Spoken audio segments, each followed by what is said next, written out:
Have Russia and China officially joined the war alongside Iran? Recently, Iranian officials have publicly touted their ongoing cooperation with Moscow and Beijing.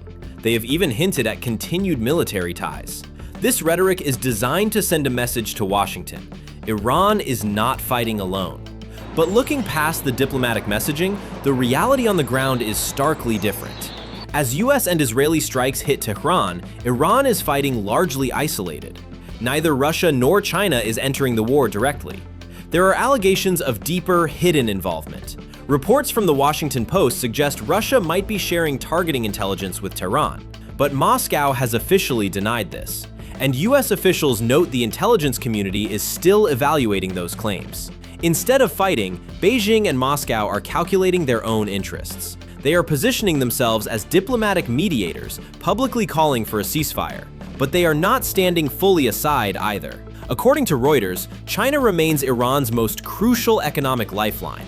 Beijing continues to import over 1 million barrels of Iranian crude oil a day.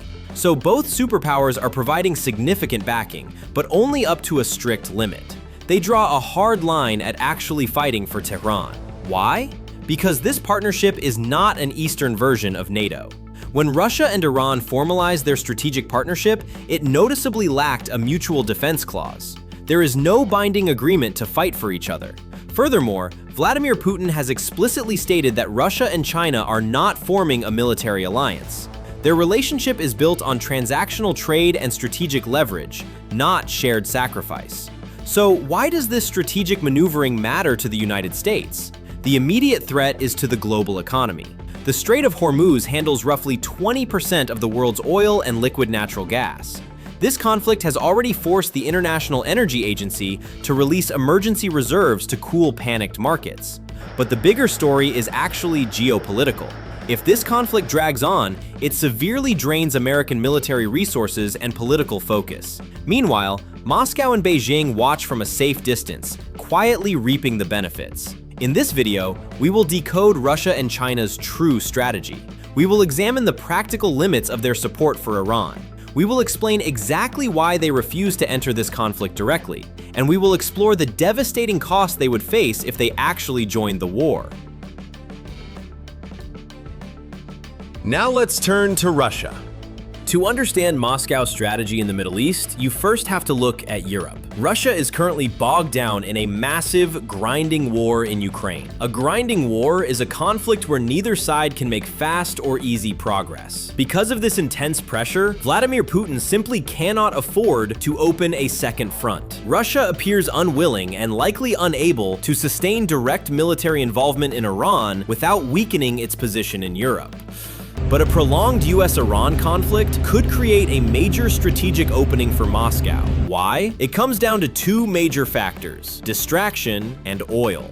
First, let's look at the distraction factor. Every time Washington diverts air defense missiles or financial aid to the Middle East, that is critical equipment not going to Eastern Europe. A wider Middle East conflict forces Washington to split its attention, its assets, and its political focus. That division could ease pressure on Russian forces, potentially giving them vital breathing room on their own front lines.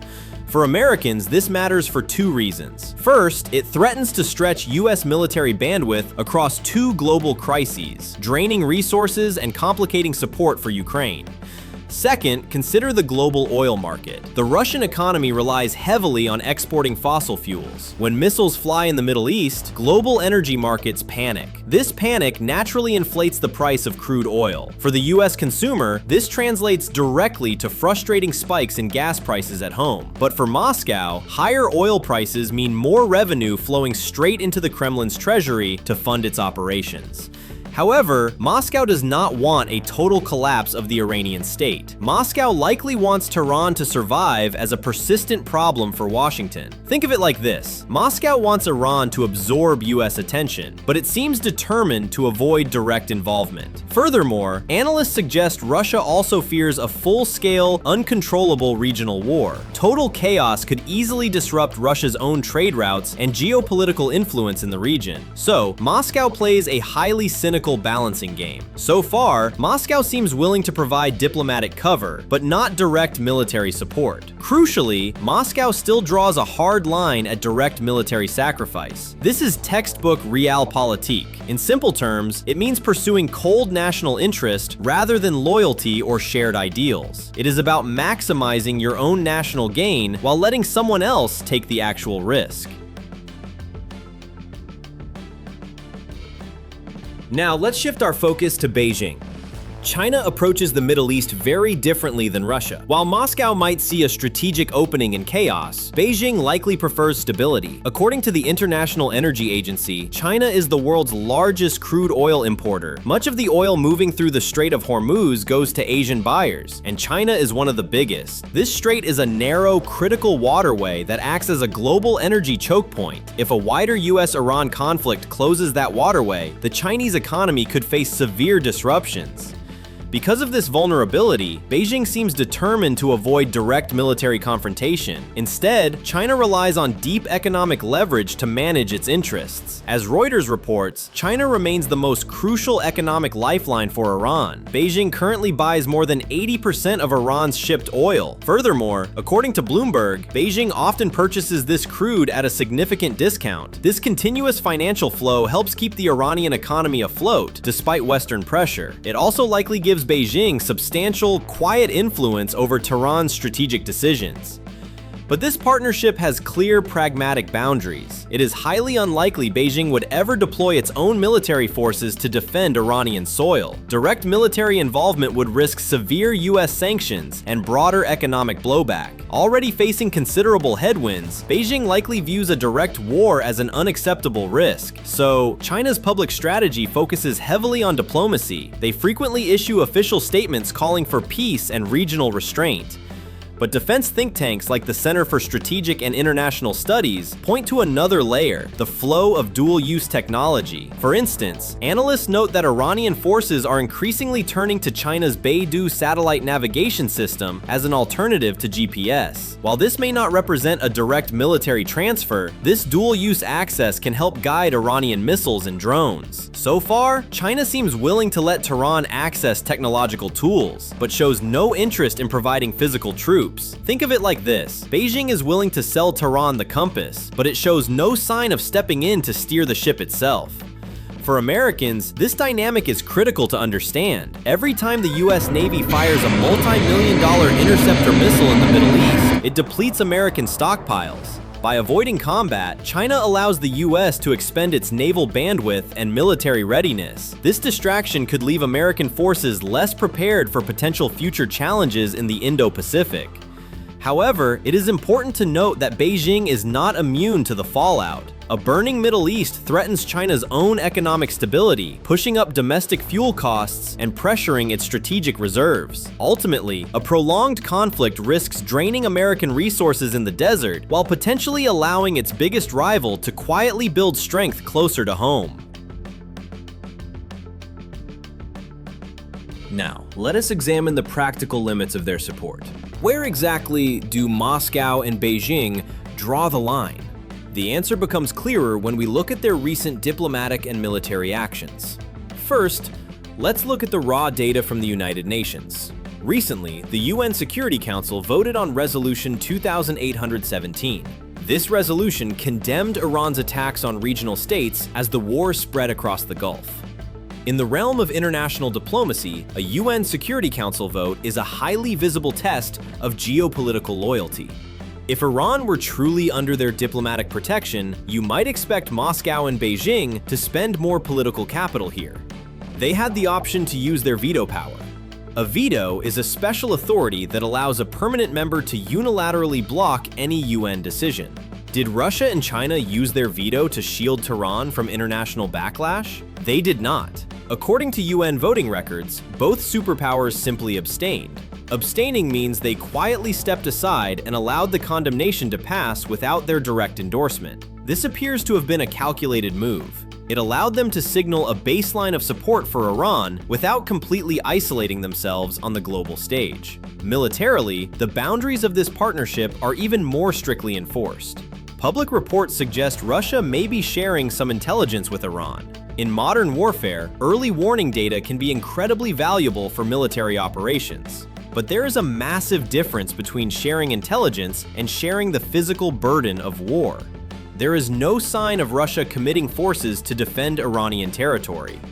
Similarly, for Beijing, the red line is firmly established. Despite their deep economic ties, there is no sign that China intends to deploy naval forces to the Persian Gulf to fight for Iran. Why are these superpowers holding back?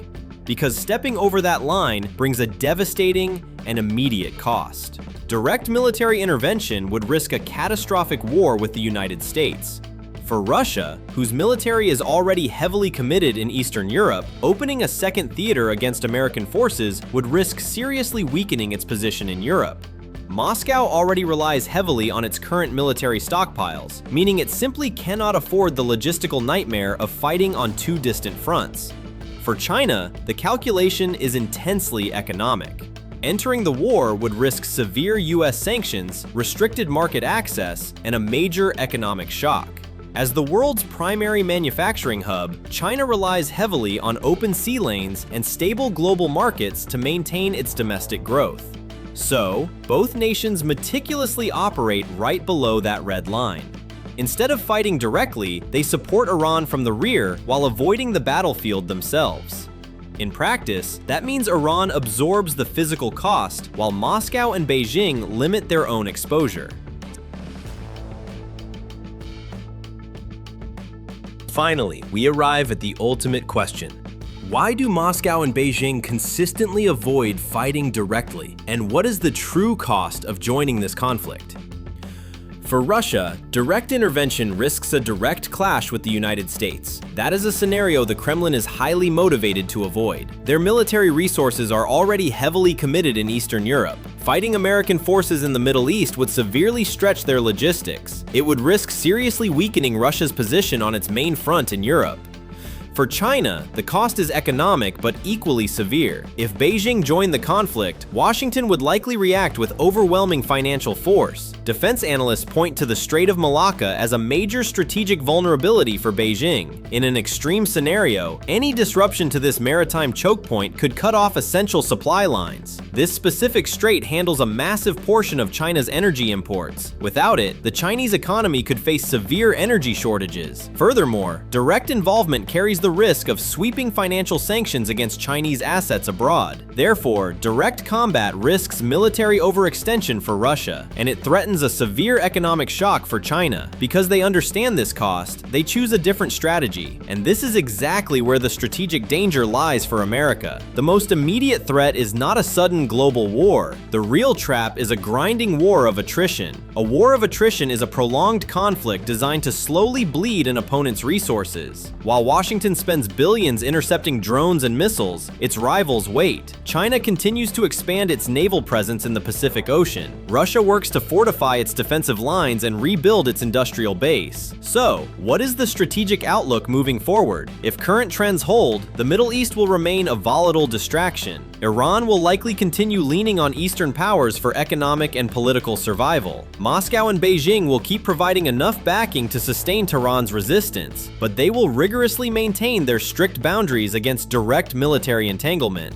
For the United States, the ultimate challenge is maintaining global deterrence without falling into the attrition trap. Historically, great powers can lose strategic ground this way, not through one decisive war, but through repeated expensive commitments over time, all while your biggest geopolitical rivals build their strength closer to home. This shifting balance of power is exactly what we analyze here. If you found this breakdown helpful, please hit the like button. It helps us produce more deep dives into the geopolitical forces shaping our world. What do you think Washington's next move should be? Share your thoughts in the comments below. And make sure to subscribe to DB Global so you never miss an update. Thank you for watching. We will see you in the next video.